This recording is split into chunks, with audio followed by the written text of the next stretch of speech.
এদেরকে সবক শিখাবে এবং 130 কোটি ভারতবাসী তার জবাব দেবে, ত্রিপুরাবাসীও জবাব দেবে। নরেন্দ্র মোদীকে আমরা আবার প্রধানমন্ত্রী বানিয়ে ওনার যে স্বপ্ন নতুন ভারত বানানো, আমাদের স্বপ্ন নতুন ত্রিপুরা বানানো, সেই দিশাতে আমরা কাজ করছি।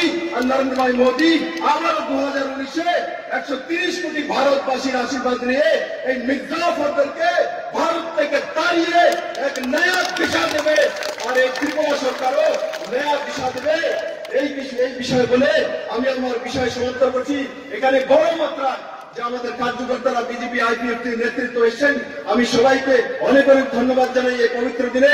আর বিশেষ করে আমাদের মন্ত্রী পরিষদ রাত দিন পরিশ্রম করে প্রত্যেকটি ডিপার্টমেন্টের মন্ত্রী, এদেরকে বলা হতো সবাই তো নতুন, কিছু বিধানসভার অভিজ্ঞতা অপোজিশন লিডার সুদীপ বাবু আর নতুন বাবু রয়েছে, বাকি তো সব নতুন।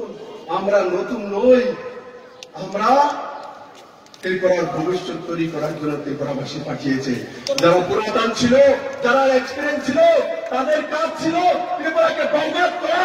প্রমাণিত হয়েছে 25 বছর স্থায়ী সরকার বরবাদ করেছে। এই সরকার নতুন দিশা দিয়েছে। এই বলে আমি আমার বিষয় সমাপ্ত করছি। সবাইকে একবার বলবো যে নরেন্দ্র ভাই মোদীর জন্য হাত তুলে বলুন, নরেন্দ্র ভাই মোদী কি, নরেন্দ্র ভাই মোদী কি, ভারত মাতা কি, ভারত মাতা কি। জয় হিন্দ।